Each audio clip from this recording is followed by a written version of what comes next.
आम्ही सध्या मायना कुर्तरी पुलीस स्टेशनार आसात आणि मायना कुर्तरी पुलिसांनी बरें काम केले कडेन आसा ते म्हणले जाल्यार आज तेणी एक दोग जाण चोरां धरून त्यांची कडच्यान 2005 ज्यो मोटरसायकली आसात ह्यो अटॅच केले कडेन आसात।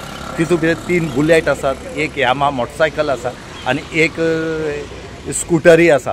ह्यो चोरी ज्यो आसा ह्यो फाटल्या दिसांक खूब तेंप जाल्ल्यो आणि ह्यो फक्त जाले खंय कोण इगर्जी मुखार दवरून मिसा गेलो या मार्केटात दवरून या फुटबॉल ग्राउंडा कडेन खंय तरी फुटबॉल खेळटात थंय लोक पळोवपाक वयतात थंय दवरून गेल्ले हेंगेल्यो ह्यो बुलेट्यो आनीक बाकीची जी स्कूटरी आसा ह्यो ना जाल्ल्यो म्हणटकीर हेज्यो कंप्लेनी ज्यो आसात ह्यो मायना कुर्तरी पुलिसा कडेन पावल्ल्यो। पूण एक मनशाक तेणी धरलो आनी तेन्ना कळ्ळें की ह्यो खरेंच चोरयेच म्हण तेणें रोखडें दुसऱ्याचें नांव सांगलें। आतां दोगांयक तेणी अरेस्ट केले कडेन आसा। JMFC कोर्टान तांकां दोगांयक 2-2 दिसांचो पुलीस कस्टडी दिले कडेन आसा।